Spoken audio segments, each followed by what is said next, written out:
Limpia bien el baño, chiquilla inútil, y si no queda perfecto, te quedas sin cenar otra vez. Esas fueron las palabras que oí al llegar a la casa de mi hijo Javier sin avisar. Mi nieta Lucía, de apenas 6 años, sollozaba mientras sostenía un trapo más grande que sus manitas temblorosas. Y los hijos de la esposa de Javier, Mateo y Diego, se reían a carcajadas desde el sofá, viendo la tele como si nada ocurriera.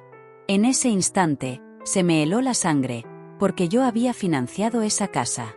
Yo había puesto cada euro para que mi hijo tuviera un hogar decente, y él lo estaba usando para convertir a mi nieta en una sirvienta doméstica, mientras consentía a los hijos de su segunda mujer.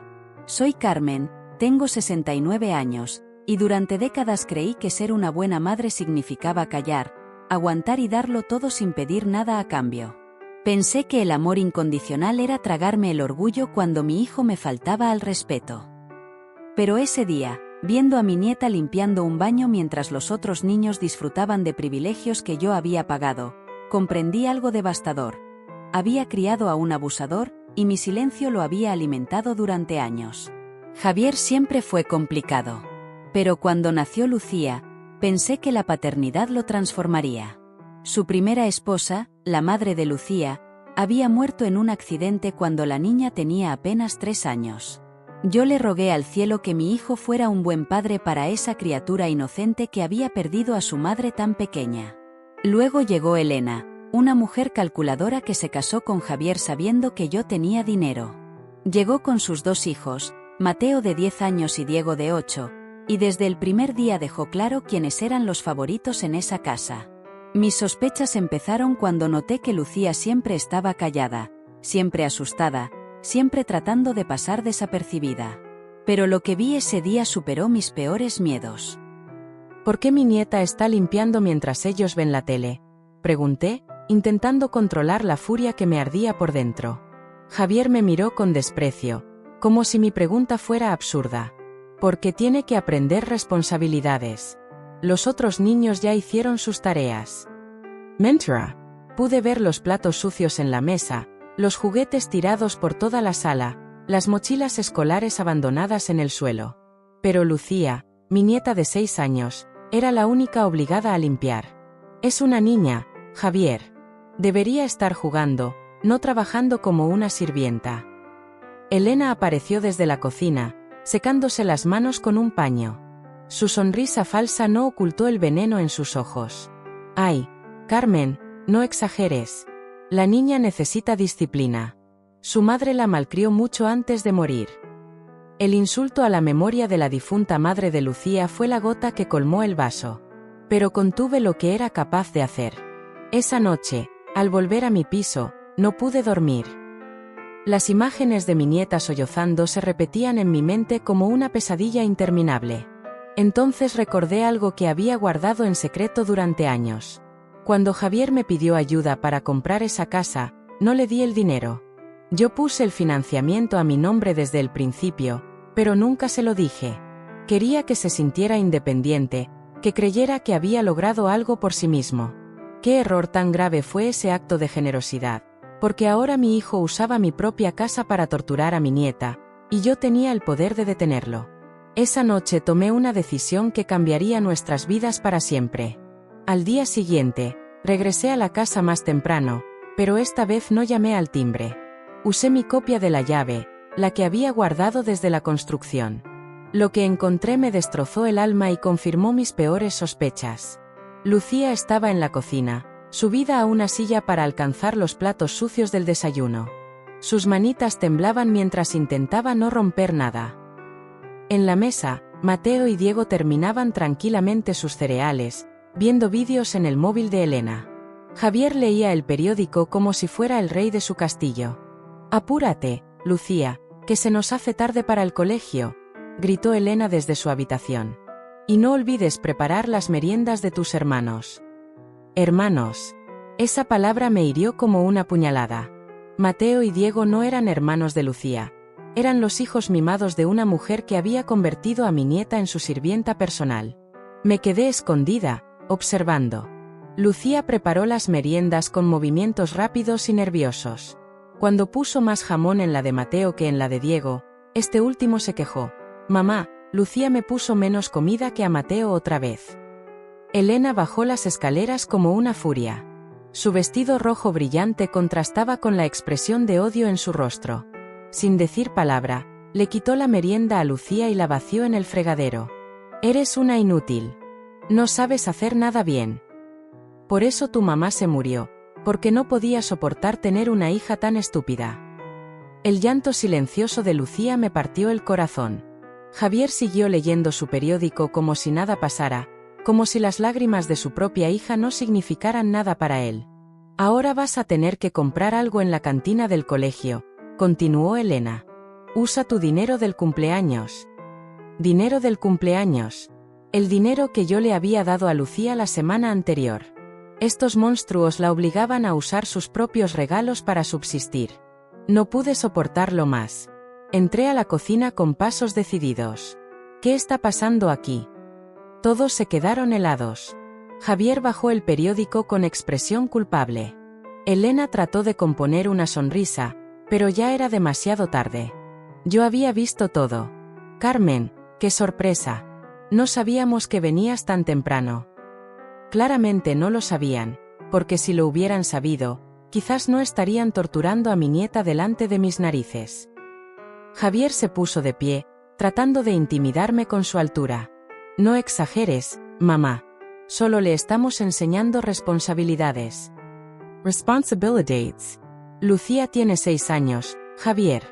¿Cuáles son las responsabilidades de Mateo y Diego? Silencio incómodo.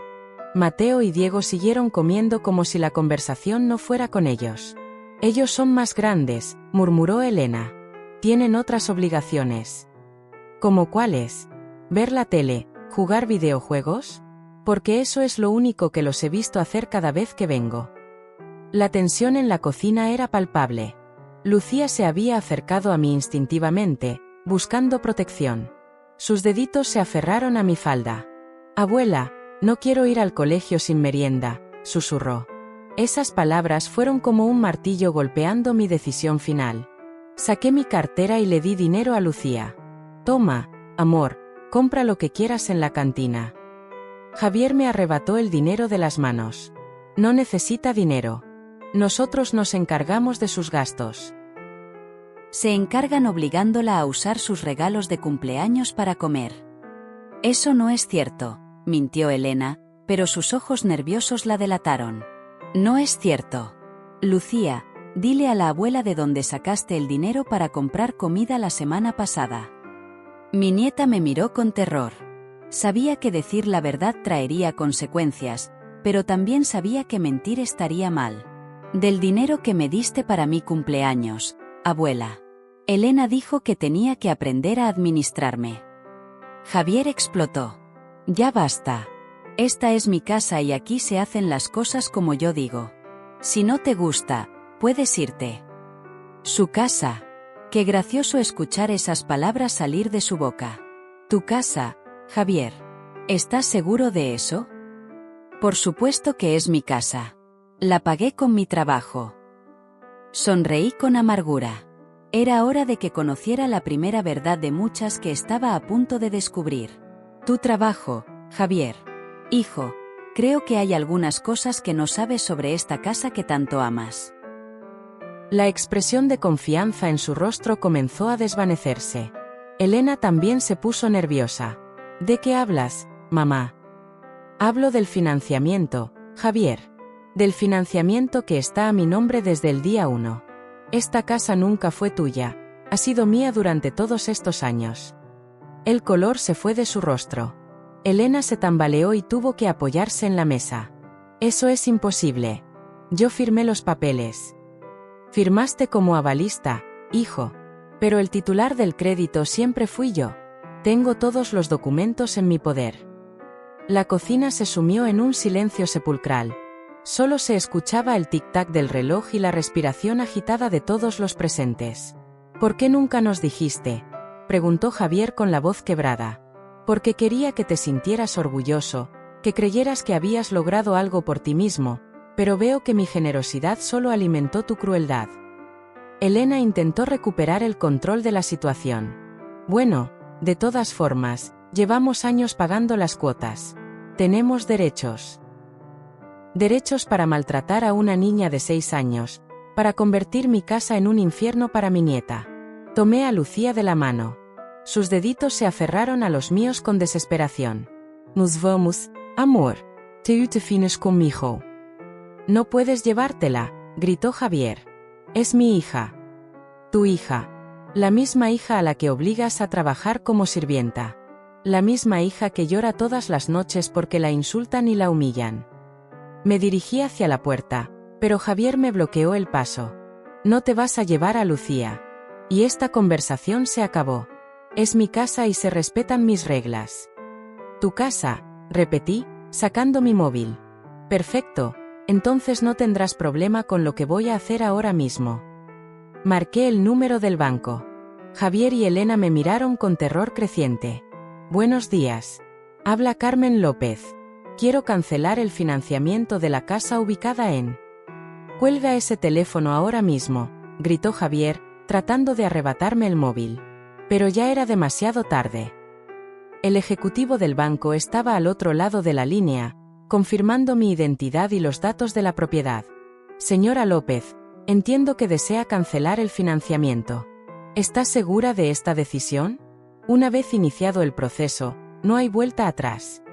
Completamente segura, respondí sin apartar la mirada de los rostros aterrorizados de Javier y Elena. Quiero cancelar el financiamiento inmediatamente. No pagaré ni una cuota más. Elena se abalanzó hacia mí, pero la detuve con una mirada helada. ¿Qué significa eso exactamente?, preguntó el ejecutivo. ¿Desea vender la propiedad o transferir el crédito? Significa que cancelo todo, que la propiedad quede libre para que el banco haga lo que considere necesario. Yo me desvinculo completamente del financiamiento. Entiendo. En ese caso, la propiedad pasará a proceso de recuperación bancaria. Los ocupantes actuales tendrán un plazo de 30 días para desalojar o llegar a un acuerdo de compra directa con el banco. Perfecto. Envíeme todos los documentos por correo electrónico. Mi dirección es... ¿Estás loca, Kilo Elena? No puedes hacer esto. Tenemos niños. Tienes razón, dije colgando el teléfono. Tienes niños. 3 niños. Pero solo te preocupas por 2 de ellos. Javier se había quedado mudo, procesando la magnitud de lo que acababa de suceder.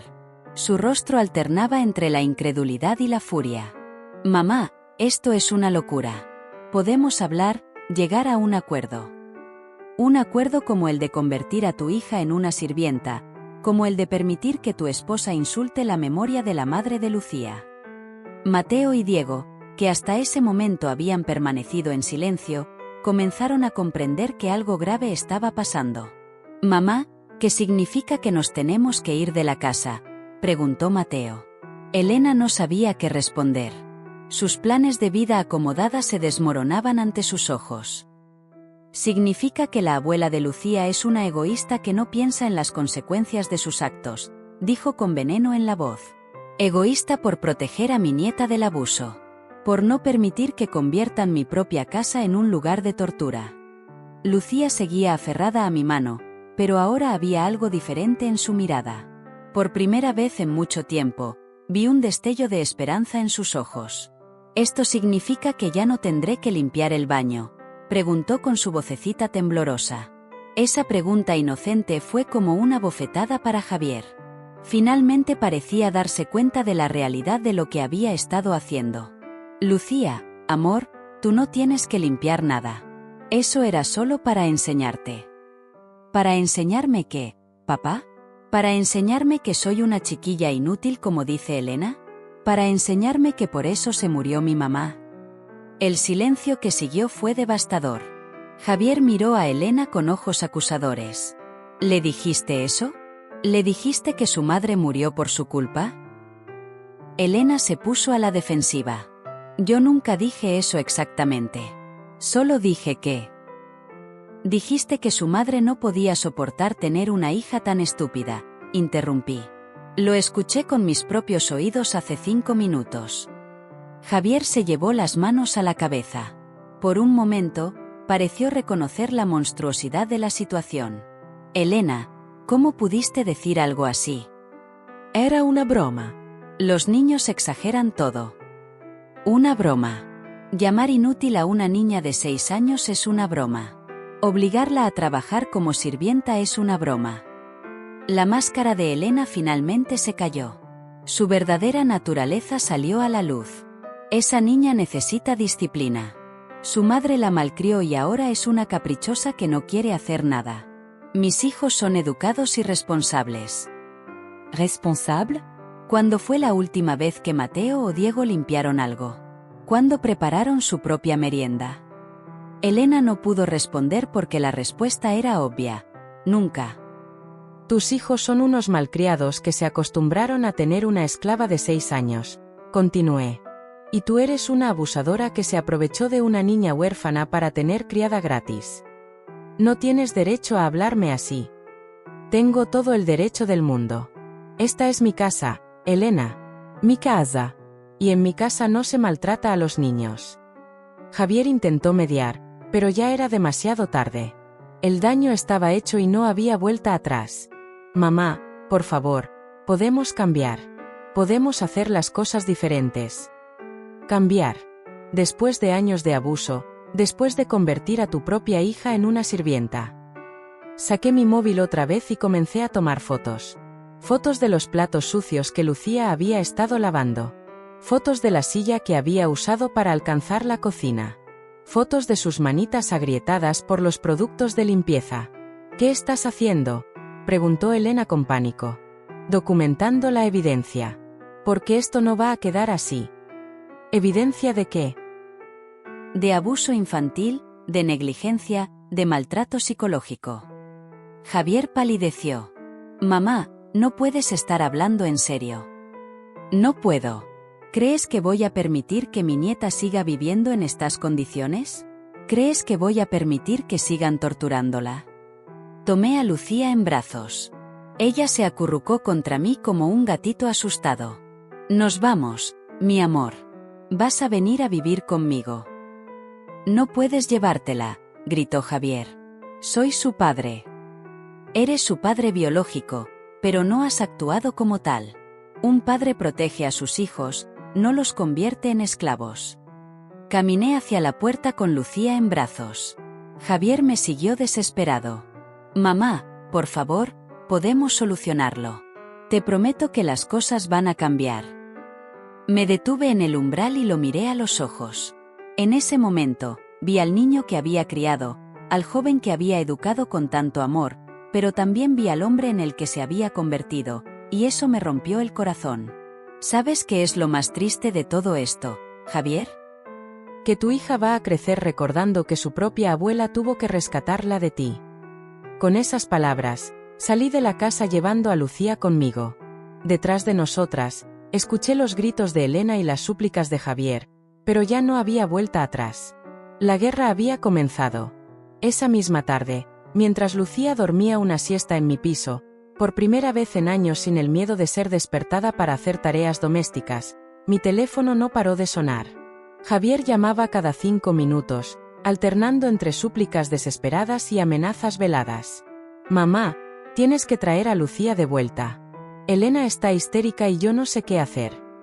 Aprende a vivir con las consecuencias de tus actos, Javier. Eres mi madre. Se supone que debes apoyarme. Soy tu madre, no tu cómplice. Y definitivamente no soy cómplice de maltrato infantil. Colgué el teléfono, pero volvió a sonar inmediatamente.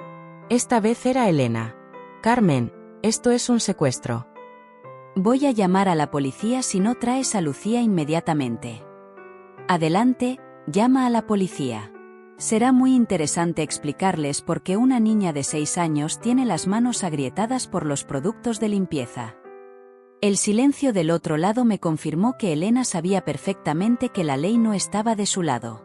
Además, continué, tengo algo que te va a interesar mucho. Abrí la aplicación de grabación de mi teléfono.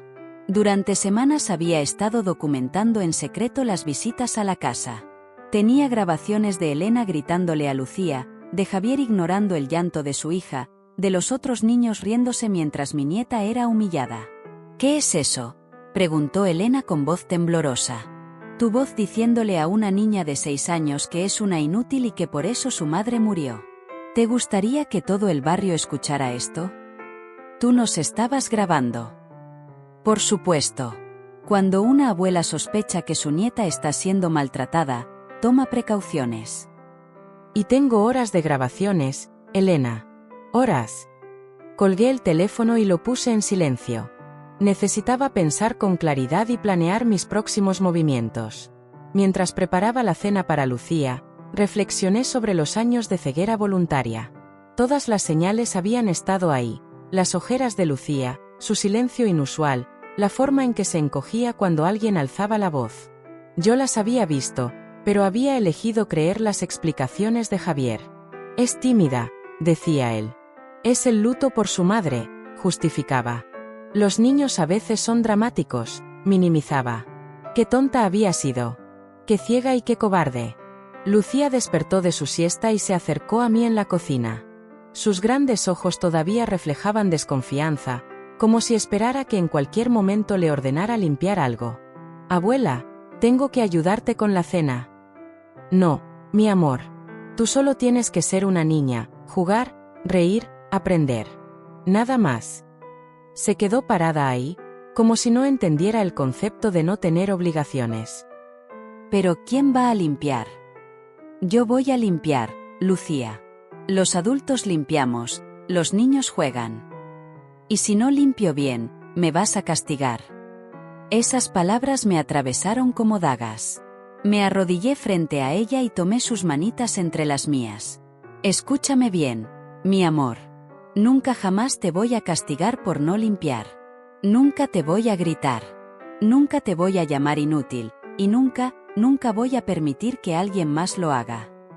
Por primera vez en mucho tiempo, vi una sonrisa genuina en el rostro de mi nieta. Esa noche, después de acostar a Lucía, llamé a mi abogado. Rafael era un hombre mayor, experimentado en casos de familia y había sido amigo de mi difunto esposo. Carmen me alegra escuchar. ¿En qué puedo ayudarte? Le conté toda la situación: el maltrato, las grabaciones, la cancelación del financiamiento. Mi decisión de quedarme con Lucía. Es un caso complejo, admitió Rafael. Javier es el padre biológico, pero tienes evidencia de negligencia y maltrato. Las grabaciones son muy valiosas. Podemos obtener la custodia.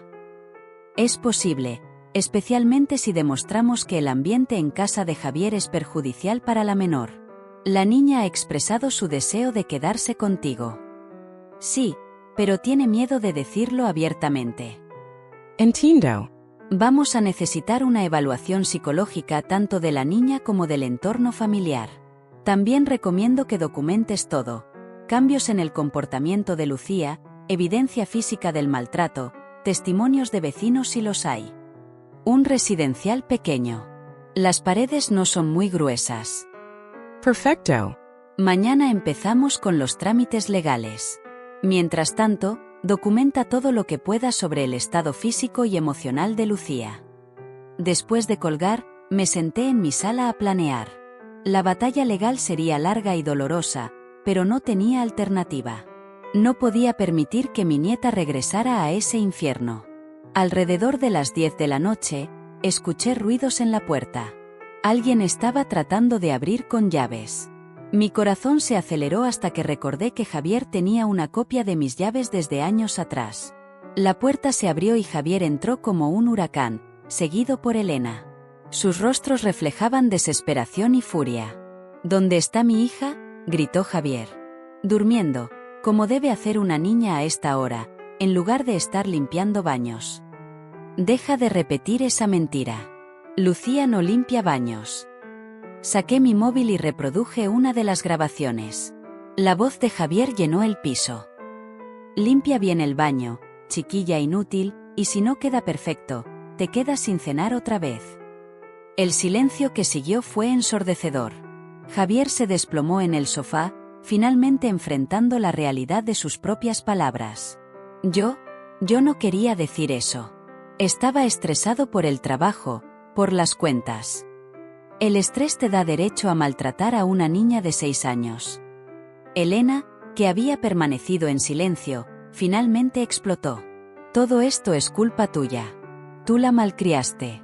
Tú le metiste ideas raras en la cabeza.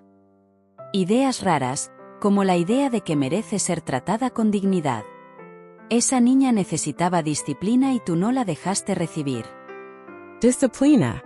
La mala inútil es disciplina. Compararla con su madre muerta es disciplina. Javier levantó la cabeza, con los ojos llenos de lágrimas. Mamá, por favor, ¿podemos arreglar esto? Elena puede cambiar. Yo puedo cambiar. ¿Cómo cambiaron durante los últimos 3 años? ¿Cómo cambiaron mientras yo les pagaba la casa y ustedes convertían a mi nieta en su sirvienta? De repente, se escuchó una vocecita desde el pasillo. Abuela, ¿por qué están gritando? Lucía apareció en la sala, frotándose los ojos. Al ver a Javier y Elena, se escondió detrás de mí inmediatamente. No quiero ir a casa, susurró. Por favor, abuela, no me hagas ir. Esas palabras fueron el golpe final para Javier. Se dio cuenta de que su propia hija le tenía miedo. Marta, amor, soy tu papá, dijo con voz quebrada, tratando de acercarse. Lucía se aferró más fuerte a mi bata. No quiero limpiar más baños. No quiero que Elena me grite. No quiero ser una chiquilla inútil. Elena perdió los estribos completamente. ¿Ves lo que hiciste? Le lavaste el cerebro contra nosotros. Lavarle el cerebro, Elena. Ella está repitiendo tus propias palabras, las mismas que tengo grabadas en mi móvil. Javier se arrodilló frente a Lucía, pero ella se escondió más detrás de mí. Princesa, papá no quería lastimarte. Papá te ama mucho.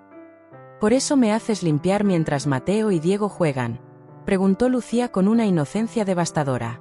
No había respuesta para esa pregunta. Javier sabía que cualquier justificación sonaría patética. Lucía, ven acá ahora mismo, ordenó Elena con su tono autoritario habitual. Deja de hacer teatro. La reacción de Lucía fue inmediata. Se echó a llorar y se escondió completamente detrás de mí. Su cuerpecito temblaba de miedo. Elena, basta, explode. ¿No ves que le tienes terror? ¿No te das cuenta del daño que le hiciste? Esa niña es una manipuladora. Está fingiendo para darte lástima. Rafael había llegado sin que nos diéramos cuenta. Había usado la llave que yo le había dado para emergencias. Perdón por interrumpir, dijo con calma profesional. Escuché los gritos desde el pasillo y me preocupé por la seguridad de la menor. ¿Quién es usted?, preguntó Javier poniéndose de pie. Rafael Vega, abogado de la señora Carmen y testigo de lo que acabo de presenciar. Elena palideció al darse cuenta de que un abogado había escuchado sus gritos hacia una niña de 6 años. Esto es una trampa, murmuró. No es una trampa, señora. Es documentación de un patrón de abuso que ya está siendo investigado. Javier se volvió hacia mí con ojos acusadores. ¿Ya iniciaste procesos legales? Por supuesto que sí. ¿Creías que iba a dejar que siguieran maltratando a mi nieta? Rafael se acercó a Lucía con suavidad. Hola, pequeña. Soy Rafael, un amigo de tu abuela. ¿Puedes decirme qué sientes cuando estás en casa con tu papá y Elena? Lucía levantó su carita llena de lágrimas. Tengo miedo. Siempre tengo miedo de hacer algo mal y que me griten. Y aquí con tu abuela, ¿cómo te sientes? Segura. No tengo que limpiar y nadie me grita. Rafael tomaba notas mentales de cada palabra. Cada respuesta de Lucía era evidencia adicional para nuestro caso. Esto es manipulación, gritó Elena. Le están metiendo ideas en la cabeza. Señora, dijo Rafael con firmeza, le sugiero que baje la voz en presencia de la menor. Todo lo que está diciendo puede ser usado en el proceso legal. Javier finalmente pareció entender la gravedad de la situación. Se sentó pesadamente en el sofá con las manos en la cabeza. Mamá, esto se está saliendo de control.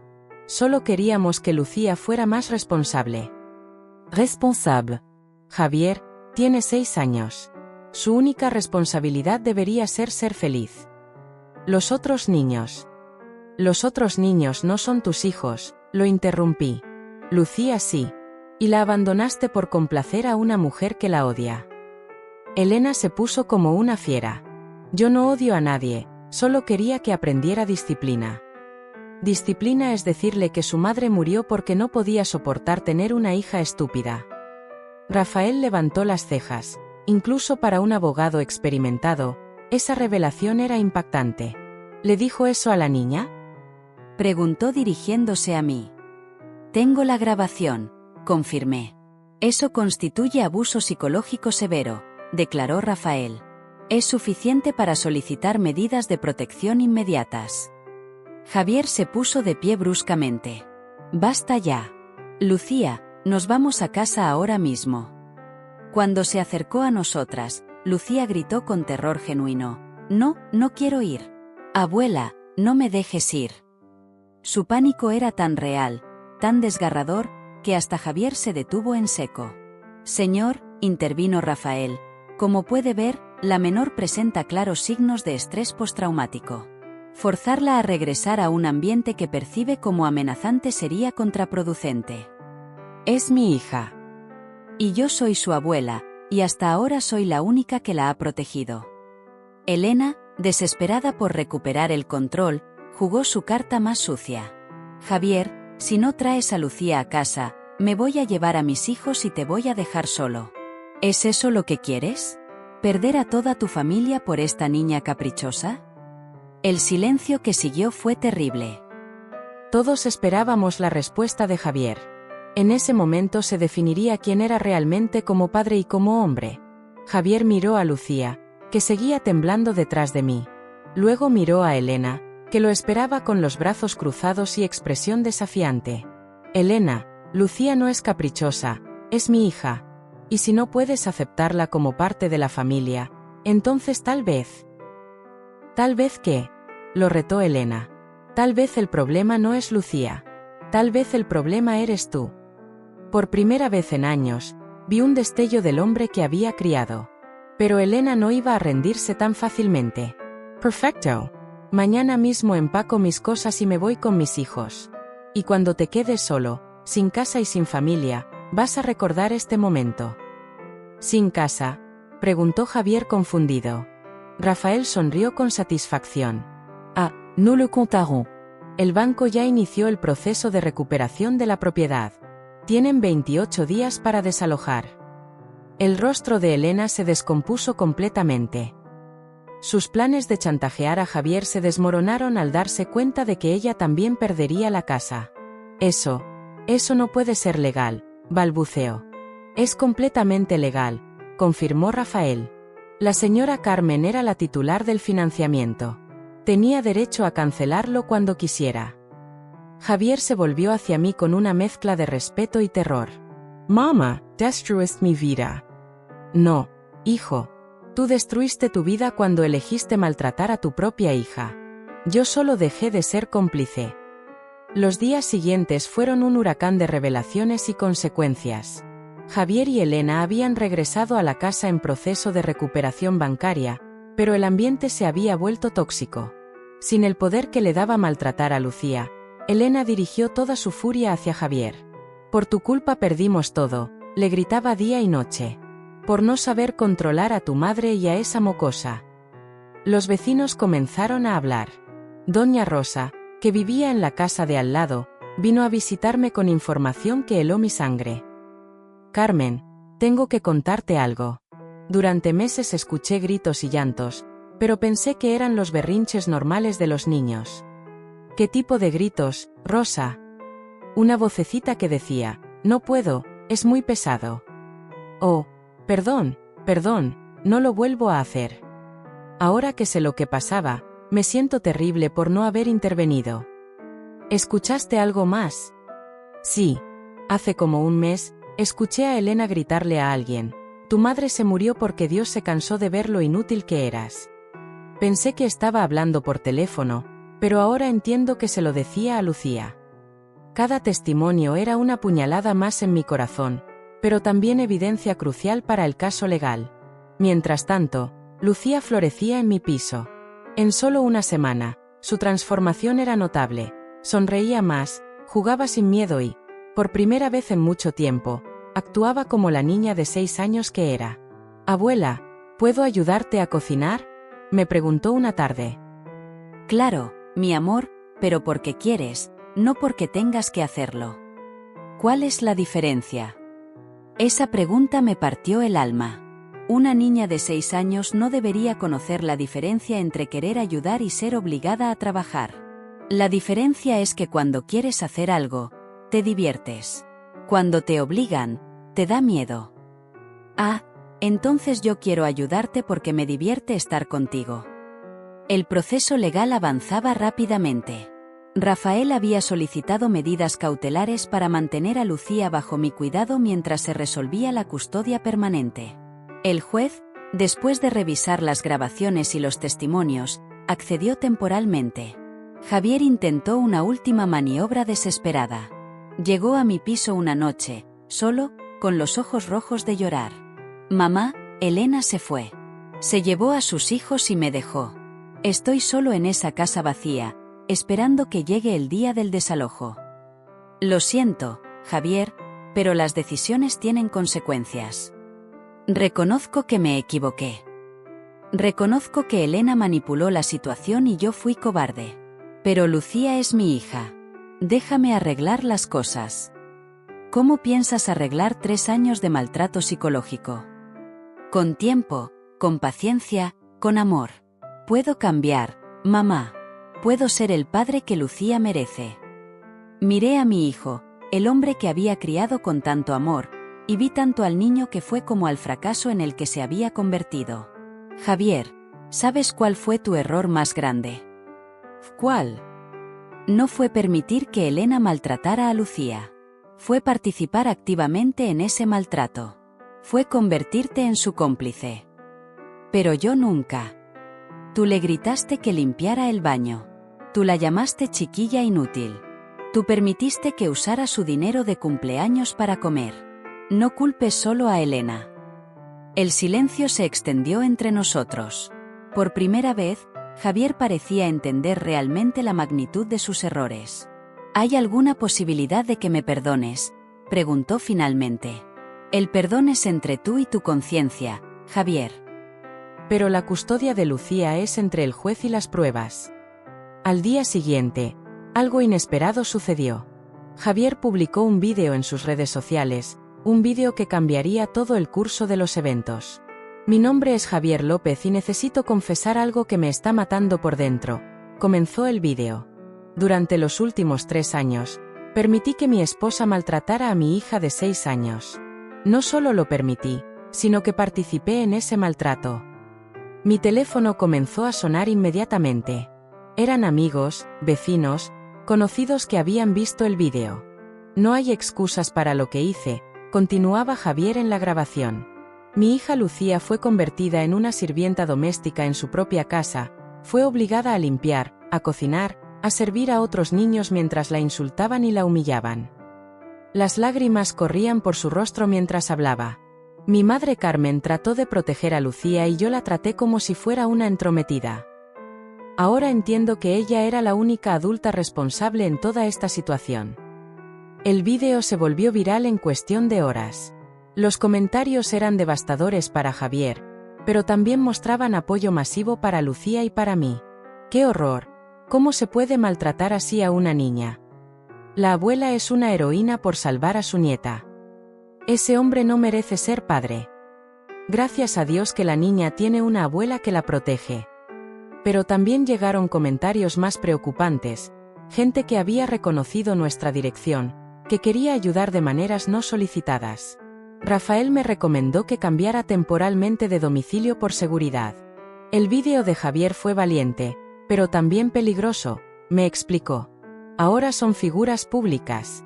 Necesitan protección. Esa misma tarde, mientras empacaba algunas cosas para mudarnos temporalmente a un hotel, Lucía me hizo una pregunta que me dejó sin palabras. Abuela, mi papá me quiere. Por supuesto que te quiere, mi amor. Solo que se confundió mucho y tomó decisiones muy malas. ¿Por eso hizo el vídeo? ¿Para decir que me quiere? Creo que sí, Lucía. Creo que finalmente se dio cuenta de sus errores. Eso significa que voy a tener que regresar con él. La pregunta que había estado temiendo finalmente llegó, y no tenía una respuesta fácil. No lo sé, mi amor. Eso lo va a decidir un juez que sabe mucho sobre lo que es mejor para los niños. ¿Y si el juez dice que tengo que regresar? Entonces vas a regresar, pero yo voy a estar siempre cuidándote. Nunca más vas a estar sola. Lucía me abrazó fuerte, y en ese abrazo sentí todo el peso de la responsabilidad que había asumido. No solo había rescatado a mi nieta del maltrato, sino que había desatado una tormenta mediática que podría tener consecuencias impredecibles. Pero mientras sentía sus pequeños brazos alrededor de mi cuello y escuchaba su respiración tranquila, supe que había tomado la decisión correcta, aunque el precio fuera la destrucción completa de mi familia. El vídeo viral de Javier desató una tormenta mediática que ninguno de nosotros había anticipado. En menos de 48 horas, periodistas acamparon fuera del edificio donde nos hospedábamos temporalmente. Los canales de noticias querían entrevistas exclusivas. Las redes sociales estaban llenas de hashtags como #justicia para Lucía y #abuela heroína, pero también llegaron las amenazas, mujeres que defendían a Elena, asegurando que yo había exagerado la situación, hombres que atacaban a Javier por traicionar a su esposa. El teléfono del hotel sonaba constantemente con llamadas de reporteros, productores de televisión y gente que se ofrecía a contar nuestra historia. «Abuela, ¿por qué hay tanta gente afuera?», preguntó Lucía asomándose por la ventana del hotel. «Porque la historia de lo que te pasó se hizo muy famosa, mi amor. Mucha gente quiere conocerte». «¿Es malo ser famosa?». «No es malo, pero puede ser complicado. Por eso vamos a quedarnos aquí un tiempo hasta que todo se calme». Rafael llegó esa tarde con noticias que me dejaron helada. «Carmen, tenemos un problema. Elena contrató un abogado y está contraatacando». «¿Cómo es posible? Tenemos todas las pruebas». «Su estrategia es inteligente y peligrosa. Está diciendo que tú manipulaste toda la situación para quitarle la nieta a Javier, que las grabaciones fueron editadas y que Lucía fue entrenada para mentir». «Eso es ridículo. Las grabaciones son auténticas». «Lo sabemos. Pero ella está usando el vídeo de Javier como evidencia de que fue presionado por ti para confesar algo que no hizo». La audacia de Elena me dejó sin palabras. Después de años de maltratar a una niña inocente, ahora se hacía la víctima. «Hay más», continuó Rafael. «Elena está dando entrevistas en televisión. Dice que Lucía era problemática, mentirosa y que necesitaba disciplina especial. También afirma que tú la manipulaste contra ella desde pequeña». Esa misma noche, vi la entrevista de Elena en el noticiero. Estaba perfectamente maquillada, vestida con un conjunto rosa que la hacía ver maternal y vulnerable. «Lucía era una niña muy difícil desde que llegué a la familia», decía con lágrimas en los ojos. «Había perdido a su madre y canalizaba su dolor lastimando a otros. Mis hijos vivían aterrorizados por sus berrinches». «Berrinches», murmuré, sintiendo la indignación crecer en mi pecho. «Carmen nunca aceptó que yo formara parte de la familia», continuaba Elena. «Desde el primer día trató de sabotear mi relación con Javier. Llenó la cabeza de Lucía con mentiras sobre mí». «¿Y las grabaciones donde se escucha maltratando a la niña?», preguntó el periodista. «Esas grabaciones están editadas. Fueron tomadas fuera de contexto». Carmen es una mujer muy inteligente y sabe cómo manipular la tecnología. «Mentirosa», grité al televisor. Lucía se acercó a mí, preocupada por mi reacción. «¿Es verdad lo que dice Elena, abuela? Yo era mala». Me arrodillé frente a ella y tomé sus manitas. «Escúchame bien, Lucia. Tú nunca fuiste mala. Tú eres una niña buena, inteligente y cariñosa. Elena está mintiendo porque tiene miedo de ir a la cárcel. Elena puede ir a la cárcel. Si el juez decide que lo que te hizo fue muy malo, sí. Y mi papá también». Esa pregunta me partió el corazón. No sabía cómo explicarle a una niña de 6 años las complejidades del sistema legal. «No lo sé, mi amor, pero yo voy a asegurarme de que nunca más te lastimen». Al día siguiente, Rafael llegó con más malas noticias. El abogado de Elena solicitó una audiencia de urgencia. Quiere que un psicólogo independiente evalúe a Lucía para determinar si ha sido manipulada. Y eso es malo. Puede ser complicado. Si el psicólogo determina que Lucía fue influenciada por ti, podría afectar nuestro caso. Pero Lucía dice la verdad. Lo sabemos. Pero los niños de 6 años son vulnerables a la sugestión. El abogado de Elena va a argumentar que la niña solo está repitiendo lo que tú le enseñaste a decir. Esa tarde recibí una llamada que no esperaba. Era Javier. Mamma, necesito verte. Es urgente. ¿Qué pasó? Elena mi amenazó. Dice que si no retiro mi confesión y declaro que me obligaste a mentir, va a demandarme por difamación. ¿Y qué le dijiste? Que se vaya al infierno. Pero estoy asustado, mamá. Su abogado dice que puede probar que yo estaba bajo coerción emocional cuando hice el vídeo. Javier, ¿te arrepientes de haber dicho la verdad? No. Me arrepiento de haber tardado tanto en decirla. ¿Qué tipo de campaña? Van a decir que eres una mujer vengativa que destruyó una familia feliz por celos. Que manipulaste a Lucía contra nosotros desde pequeña. Que cancelaste el financiamiento de la casa por capricho. Que digan lo que quieran. Yo tengo la conciencia tranquila. Mamá, ¿no entiendes? Esta gente sabe cómo manejar la opinión pública. Pueden convertirte en la villana de la historia. Esa noche, navegando en internet, encontré los primeros artículos de la campaña de Elena. Los titulares eran devastadores. Ña fue entrenada para mentir. Los comentarios en redes sociales comenzaron a cambiar. Gente que antes me apoyaba ahora cuestionaba mis motivos. Y si la abuela está mintiendo, algo no cuadra en esta historia. Las abuelas pueden ser muy tóxicas cuando no las dejan mandar. Pobre Elena, destruyeron su vida por nada.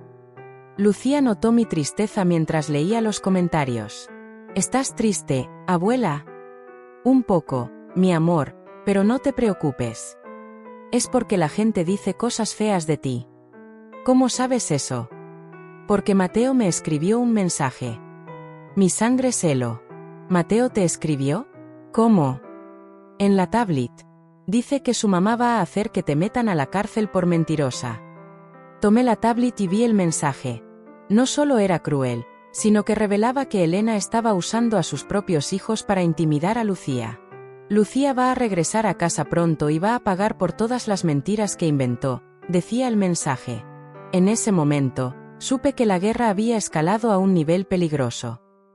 Elena no solo quería ganar el caso legal, sino destruirme completamente. Pero había subestimado mi determinación, y estaba a punto de descubrir que cuando una abuela lucha por proteger a su nieta, no hay límites en lo que está dispuesta a hacer. El mensaje amenazante de Mateo fue la gota que colmó el vaso. Era hora de pasar a la ofensiva. Durante días había soportado los ataques mediáticos de Elena, viendo cómo trataba de convertirme en la villana de una historia donde ella era la verdadera abusadora. Pero usar a sus hijos para intimidar a Lucía cruzó una línea que no podía tolerar. Rafael, necesito que organices una conferencia de prensa, le dije esa mañana por teléfono. ¿Estás segura? La campaña de Elena está funcionando. Podría ser peligroso exponerte más. Es precisamente por eso que necesito hablar. La gente está escuchando solo una versión de la historia. ¿Qué tienes en mente? Mostrar todas las pruebas. Las grabaciones completas sin editar, los testimonios de los vecinos, la evidencia médica de las manos agrietadas de Lucía. Todo. Esa tarde, mientras preparaba mi presentación, recibí una llamada inesperada. Era doña Luisa, otra vecina que había vivido cerca de la casa. Carmen, vi las entrevistas de esa mujer en televisión y no pude quedarme callada. Tengo algo que puede ayudarte. ¿Qué es, Luisa? Vídeos. Tengo vídeos de mi cámara de seguridad donde se ve a la niña limpiando el patio mientras los otros niños juegan en la piscina. Mi corazón se aceleró. ¿Vídeos? ¿Por qué no me los habías mostrado antes? Porque no sabía que iban a ser importantes. Pero cuando vi a esa mujer diciendo que todo era mentira, revisé mis archivos. Tengo grabaciones de los últimos 6 meses. ¿Puedes traérmelos? Ya voy en camino. Cuando doña Luisa llegó al hotel con una memoria USB, mis manos temblaron al ver las imágenes. Ahí estaba Lucía, con apenas 6 años, arrastrando una manguera más grande que ella para regar las plantas, mientras Mateo y Diego se divertían en la piscina. En otro vídeo, se veía a la pequeña colgando ropa en el tendedero, parada en una silla inestable que casi la hace caer. «Esto es oro puro», murmuró Rafael cuando vio las grabaciones. «Elena no podrá negar esto». «Hay más», dijo doña Luisa. En este vídeo se escucha cuando Elena le grita desde la ventana. Subimos el volumen y escuchamos claramente la voz de Elena. «Lucía, mueve ese trasero perezoso. Si no terminas antes de las 5, no hay cena». «¿A qué hora fue grabado esto?», preguntó Rafael. «A las 2 de la tarde de un sábado. Una niña de 6 años trabajando bajo el sol mientras los otros niños están en la piscina». La conferencia de prensa se programó para el día siguiente. Rafael contactó a los principales medios de comunicación, asegurándoles que tendrían acceso a evidencia nunca antes vista. Esa noche, Javier vino al hotel. Se veía destruido, con ojeras profundas y ropa arrugada. «Mamá, Elena está enloquecida. Dice que si no declaro que me obligaste a mentir, va a destruirte completamente. Que haga lo que quiera, Javier. Yo ya no tengo miedo. Pero yo sí tengo miedo de lo que pueda pasarle a Lucía si esto se sale de control. Ahora te preocupas por Lucía. ¿Dónde estaba esa preocupación cuando la obligabas a limpiar baños?». Javier se desplomó en una silla, derrotado. «Tienes razón. Soy un cobarde y un mal padre, pero quiero cambiar. Quiero hacer las cosas bien». «Entonces mañana vas a estar en esa conferencia de prensa, apoyándome. Vas a confirmar cada palabra que diga. ¿Y si Elena cumple sus amenazas? ¿Qué es lo peor que puede pasar? Que pierda mi reputación. Que la gente me odie. Ya perdí mi familia, ya perdí mi tranquilidad. Lo único que me queda es mi nieta, y voy a luchar por ella hasta mi último aliento». Al día siguiente, la sala de conferencias del hotel estaba llena de periodistas, cámaras y curiosos. Rafael había preparado una presentación impecable con todas las pruebas organizadas cronológicamente. «Buenos días», comencé, tratando de controlar los nervios. «Mi nombre es Carmen López, y durante los últimos días han circulado muchas mentiras sobre mí y sobre mi nieta. Hoy van a conocer la verdad completa». Comencé mostrando las primeras grabaciones de audio, donde se escuchaba claramente a Elena maltratando a Lucía. Luego reproduje los vídeos de las cámaras de seguridad. El silencio en la sala era absoluto. «Esta es mi nieta de 6 años trabajando como sirvienta doméstica mientras otros niños de la misma casa juegan», expliqué mientras proyectaba el vídeo del patio. Algunos periodistas se removían incómodos en sus asientos. Otros tomaban notas frenéticamente. «¿Por qué tardó tanto en intervenir?», preguntó una reportera. «¿Por qué creí en las excusas de mi hijo?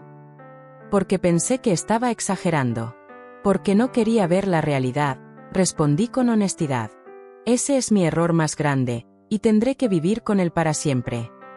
«¿Es cierto que canceló el financiamiento de la casa por venganza?», preguntó otro periodista. «Cancelé el financiamiento porque mi dinero estaba siendo usado para mantener una casa donde se maltrataba a mi nieta. No iba a ser cómplice económica del abuso». Entonces llegó el momento más difícil.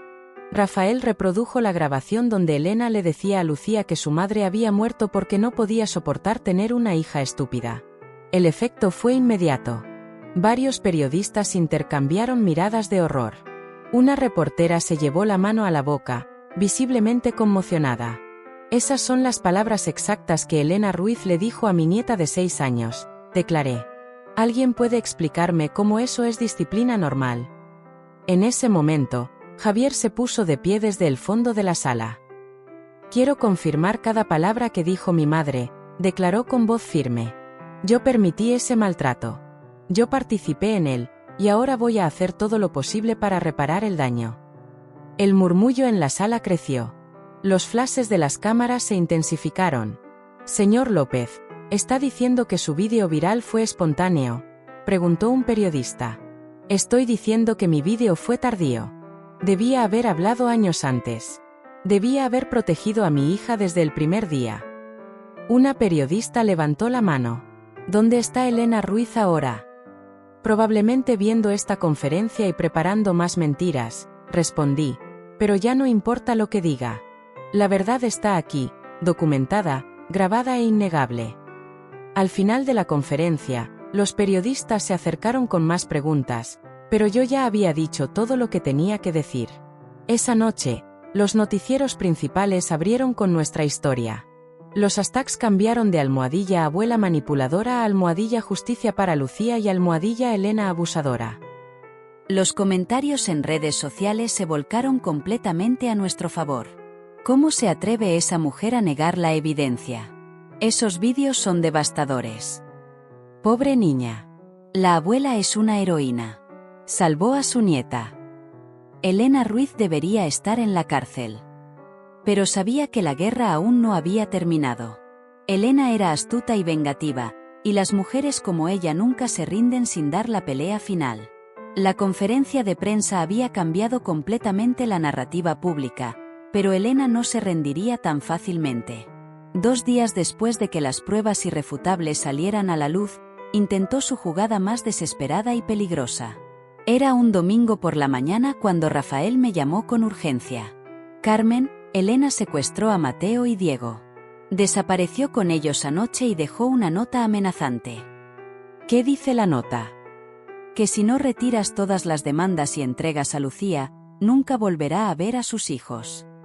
Mi sangre se heló. Una mujer capaz de maltratar a una niña inocente era perfectamente capaz de usar a sus propios hijos como escudos humanos. ¿Dónde puede estar? La policía ya emitió una alerta nacional, pero conoces a Elena mejor que nadie. ¿Dónde crees que podría esconderse? Pense rapidement. Elena había mencionado varias veces a su hermana, que vivía en otra ciudad, una mujer igualmente tóxica que siempre la había apoyado incondicionalmente. Llama a la policía y diles que busquen en casa de su hermana, que vive en Granada. Mientras esperábamos noticias, Javier llegó al hotel completamente desesperado. Mamá, esto es mi culpa. Si no hubiera hecho ese vídeo, Elena no habría enloquecido así. Javier, Elena ya estaba loca, solo que ahora está desesperada. ¿Y si les hace daño a Mateo y Diego? No va a hacerles daño a sus propios hijos. Los ama de manera tóxica, pero los ama. Los está usando como última carta.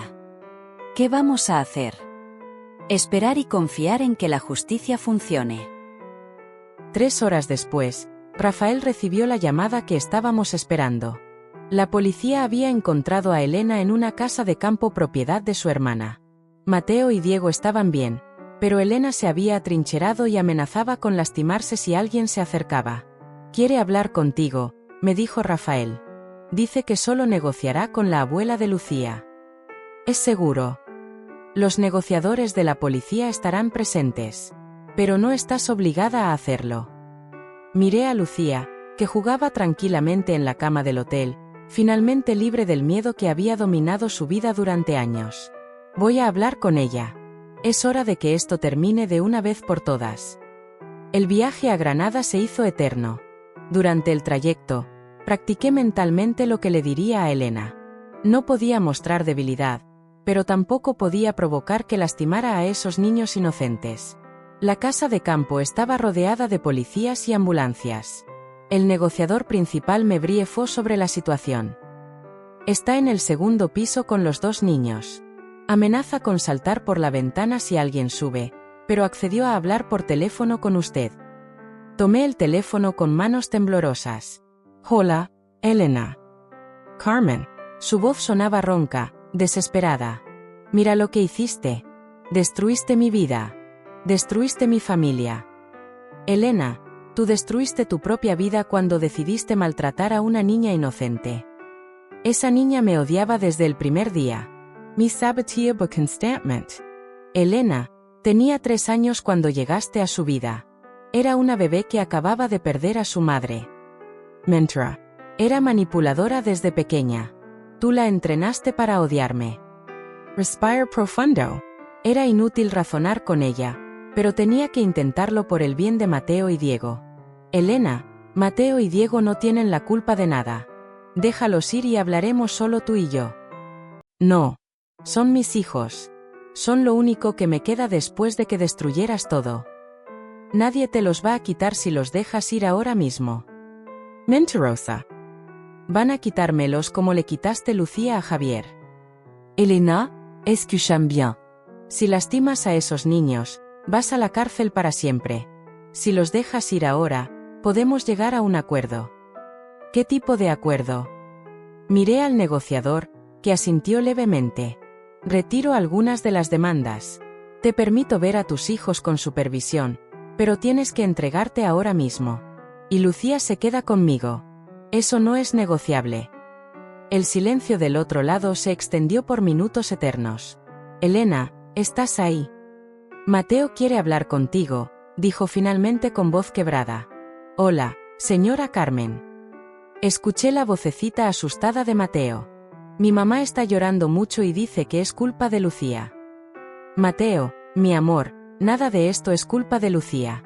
Tu mamá está muy confundida. ¿Es verdad que le hacíamos cosas malas a Lucía? Esa pregunta me partió el alma. Mateo tenía 10 años y finalmente estaba entendiendo la realidad de lo que había pasado. Sí, Mateo, le hicieron cosas malas, pero tú eras pequeño y no sabías que estaba mal. Yo me reía cuando ella lloraba. ¿Eso me convierte en malo? No, mi amor. Te convierte en un niño que fue mal guiado. Pero puedes cambiar, puedes ser mejor. Lucía me va a perdonar. Lucía tiene un corazón muy grande, pero primero necesitas que tu mamá deje que ustedes salgan de esa casa. Mamá, escuché que Mateo le hablaba a Elena. La señora Carmen dice que Lucía nos puede perdonar si pedimos perdón. Dámeme ese teléfono, gritó Elena. Carmen. Su voz había cambiado. Sanabadero Tata. Realmente Lucía puede perdonarnos. Elena, Lucía es una niña de 6 años. Su corazón está lleno de amor, no de odio. Pero primero tienes que dejar que tus hijos salgan de ahí. ¿Y después qué? Voy a la cárcel. Posiblemente, pero tus hijos van a recordar que al final hiciste lo correcto.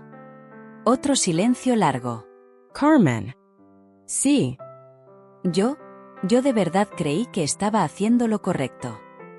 Creí que Lucía necesitaba disciplina. Lo sé, Elena, pero maltratar a un niño nunca es la respuesta. ¿Puedes decirle a Lucía que no siempre fui mala? Que al principio traté de quererla. Por primera vez en todo este proceso, escuché algo parecido al remordimiento genuino en la voz de Elena. Se lo diré, Elena, pero solo si haces lo correcto ahora. Está bien. Voy a bajar con los niños. 20 minutos después, vi a Elena salir de la casa con Mateo y Diego de la mano. Los niños corrieron hacia los paramédicos mientras Elena se entregaba a la policía sin resistencia. Cuando nuestras miradas se cruzaron, vi en sus ojos algo que no había visto antes, la aceptación de la derrota y quizás un destello de comprensión sobre el daño que había causado. 6 meses después, el juez falló a mi favor en el caso de custodia. Lucía se quedaría conmigo permanentemente, mientras Javier tendría visitas supervisadas los fines de semana. Elena fue sentenciada a 2 años de cárcel por maltrato infantil y 1 año adicional por el secuestro de sus propios hijos. Ahora, mientras escribo esta historia, Lucía está en el jardín jugando con muñecas, riéndose como debe reír una niña de 7 años. Sus manos ya no están agrietadas por los químicos de limpieza. Sus ojos ya no reflejan miedo, sino curiosidad y alegría. Javier viene a visitarla todos los sábados y está asistiendo a terapia psicológica. Lentamente, muy lentamente, está aprendiendo a ser el padre que Lucía siempre mereció. Mateo y Diego están viviendo con la hermana de Elena, quien resultó ser una mujer más equilibrada de lo que esperábamos. Vienen a visitarnos una vez al mes y, poco a poco, están desarrollando una relación sana con Lucía. Abuela, me dice Lucía mientras cenamos, ¿crees que algún día Elena pueda ser buena? No lo sé, mi amor, pero espero que aprenda a ser mejor. Yo le escribí una carta en la cárcel. Le dije que la perdono porque Mateo me pidió que lo hiciera. Mi nieta, a los 7 años, Ya tiene más sabiduría y compasión que muchos adultos. ¿Y qué te respondió? Que está aprendiendo en la cárcel, que los niños no deben trabajar como adultos y que está triste por haberme hecho llorar. Esa noche, después de acostar a Lucía, reflexiono sobre todo lo que pasamos. Perdí a mi hijo durante mucho tiempo. Destruí mi relación familiar. Enfrenté el escrutinio público y la guerra mediática. Pero salvé a mi nieta. Le devolví su infancia, su dignidad, su derecho a ser amada incondicionalmente. No me arrepiento de haber financiado esa casa que luego cancelé. Solo lamento no haber comprendido antes que la bondad nunca debe practicarse a costa de la autodestrucción, y que proteger a un niño inocente vale cualquier precio, incluso la destrucción de todo lo que creías conocer sobre el amor familiar. Algunas batallas no se pelean por venganza, se pelean por amor. Y el amor verdadero, el que protege y dignifica, siempre encuentra la manera de ganar.